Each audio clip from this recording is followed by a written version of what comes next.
तर चंद्रकांत पाटील पुणे पोलीस आयुक्तांच्या भेटीला पोहोचलेले आहे।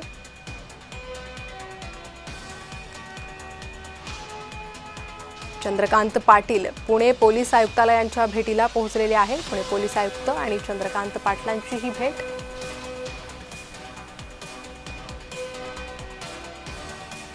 अधिक माहिती या संदर्भात घेणार आहोत। आमचे प्रतिनिधी रोहन कदम सध्या माझ्यासोबत जोडले गेलेले आहे। रोहन, चंद्रकांत पाटील आणि पुणे पोलीस आयुक्तांची ही भेट कारण काय?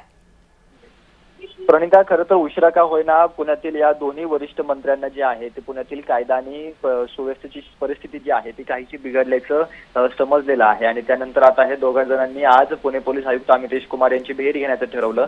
हे दोन्ही नेते जे आहेत ते आता पुणे पोलीस आयुक्तालयामध्ये पोहोचत आहेत। म्हणजे चंद्रकांत पाटील नुकतेच पोहोचलेले आहेत। मुरलीधर मोहोळ 1-2 मिनिटांमध्ये पोहोचतील।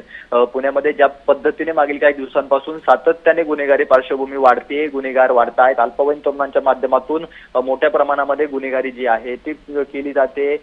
परवा दिवशी आपण पाहिलं बाजीराव रोडवरती मुख्य रस्त्यावरती पुण्यातील एका अल्पवयीन तरुणांनीच खून केलेला होता। त्याचबरोबर पुण्यामध्ये अनेक टोळ युद्ध जे आहे ते संघर्षाला पेटलेलं पाहायला मिळते। मग ते आंबेकर टोळे असेल किंवा सोमा गायकवाड यांच्यातला संघर्ष असेल, कोंपर कुटुंबातल्या विरोधातला संघर्ष असेल, हा संघर्ष आपण पाहतोय यातून खून होताना पाहायला मिळत आहेत। त्याचबरोबर निलेश घायवळ प्रकरण आहे, हे सगळे प्रकरण जे आहे ते सातत्याने पुणेकरचं नाव जे आहे ते कुठेतरी बदनाम करत असल्याचं पाहायला मिळतंय। त्या गुन्हेगारांमुळे पुण्याचं नाव खराब होताना चित्र पाहायला मिळतंय आणि त्या सगळ्या परिस्थितीवरती आता केंद्रीय राज्यमंत्री मुरलीधर मोहोळ आणि मंत्री चंद्रकांत पाटील यांच्या माध्यमातून पुणे पोलीस आयुक्त अमितेश कुमार यांची जी आहे ती भेट घेतली जाणार आहे।